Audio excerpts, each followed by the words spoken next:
ఓం నమో నారాయణ. అందరికీ నమస్కారం. ఈరోజు ఈ వీడియోని గోవిందమాల గురించి, వాటిలోని నియమాల గురించి వివరించడం కోసం చేయడం జరుగుతుందండి. చాలామందికి గోవిందమాల వేసుకోవాలని, ఆ దీక్షని పూర్తి చేయాలని ఉంటుంది, కానీ చాలా అనుమానాలతో ఆగిపోతున్నారు.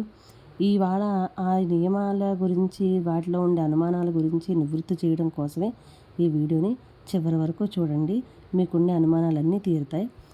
ముందుగా దీంట్లోని నియమాలను గురించి ఒకసారి మనం మాట్లాడుకుంటే, ఈ దీక్షను 7 రోజులు కానీ, 9 రోజులు కానీ, 11, 21, 41 రోజులు మనం మన వీలుని బట్టి ఈ దీక్షని ప్రారంభించుకోవచ్చు.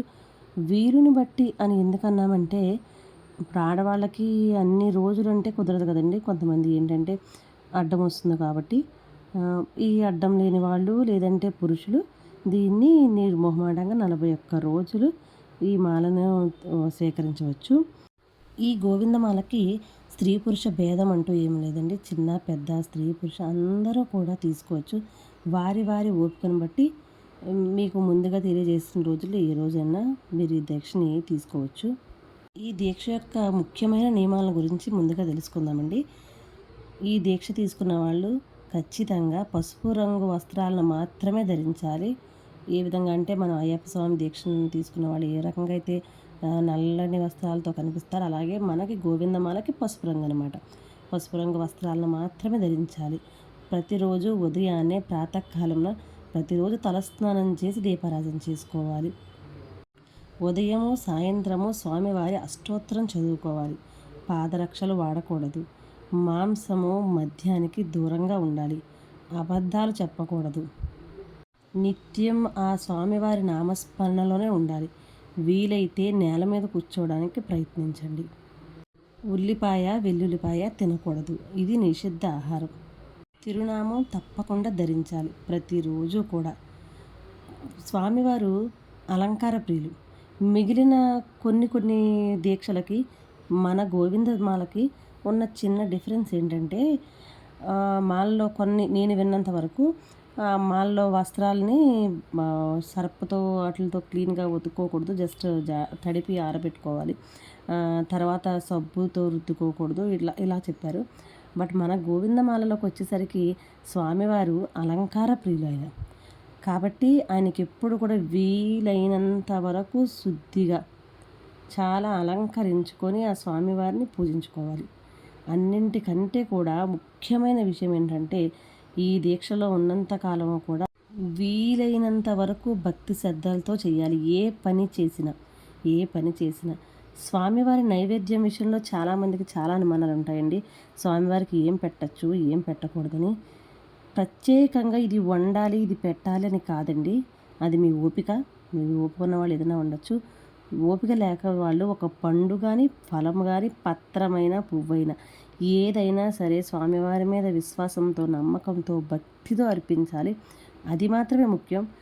ఎంత రుచికరమైనది పెట్టామనే దానికంటే కూడా ఎంత భక్తితో పెట్టామన్నది మాత్రమే ఆయన చూస్తారండి. ఇది మాత్రం చాలా ముఖ్యమైన నియమం. మీరు ఎంచుకున్న దీక్షాకాలం పూర్తయిన తర్వాత ఇరుముడులకు సిద్ధం కావాలండి. నేను మా పంతులు గారి దగ్గర ముందుగానే ఒక లిస్టు తీసుకొని, దాన్ని ఇరుముడులకు ముందు రోజునే అన్నీ కూడా సిద్ధం చేసుకొని సంసిద్ధంగా మా ఆలయానికి వెళ్ళడం జరిగింది. నేను ఈ మాలను ఏలూరు ఆర్ఆర్పేటలో వేంచేసి ఉన్న శ్రీ వెంకటేశ్వర స్వామి వారి సన్నిధిలో మాలని తీసుకోవడం జరిగింది. తర్వాత మాల కోసం ఇరుముడులు కూడా అక్కడే, మనం ఎక్కడైతే మాలగట్టి తీసుకుంటామో అక్కడే ఆ చోటే తీసుకోవడం జరిగింది. తర్వాత పంతులు గారితో అక్కడే పూజ చేయించుకొని, పూజ పూర్తయిన తర్వాత ఇరుముడులు తలపై పెట్టుకొని గుడి చుట్టూ 4 సార్లు ప్రదక్షిణ చేసిన తర్వాత మళ్ళీ పంతులు గారు స్వామివారి సన్నిధిలో ఇరుముడుని తలపై నుంచి దించి జోలి సంచిలో ఇస్తారు. జోలి సంచిలో ఇచ్చిన తర్వాత మనం అక్కడి నుంచి మీరు ఎక్కడ అనుకుంటే అక్కడికి, చిన్న తిరుపతి అనుకుంటే చిన్న తిరుపతికి, పెద్ద తిరుపతి అనుకుంటే పెద్ద తిరుపతికి. మేమైతే చిన్న తిరుపతికి వెళ్ళామండి. చిన్న తిరుపతికి వెళ్ళిన తర్వాత మనకి పూజ చేసిన ఒక కొబ్బరికాయని ముందుగానే చెప్పి పంపిస్తారు పంతులు గారు. ఆ కొబ్బరికాయని చిన్న తిరుపతి మెట్లపైన ముందు మెట్లపైన కొబ్బరికాయ కొట్టి పైకి వెళ్ళాలండి. పైకి వెళ్ళిన తర్వాత అక్కడ కొబ్బరికాయ కొట్టుకొని మన స్వామివారి దర్శనం చేసుకొని బయటకు వచ్చాక అక్కడుండే స్వామివారు మన దగ్గర నుంచి ఆ ఇరుముడులను తీసుకోవడం జరుగుతుంది. తర్వాత మనం మెడలో వేసిన మాలలు ఏవైతే ఉన్నాయో తులసి మాల, కర్పూర మాల, వీటిని అక్కడే ఉన్న ఒక చెట్టు పైన వేయమని చెప్పారు. తీసుకున్నాం.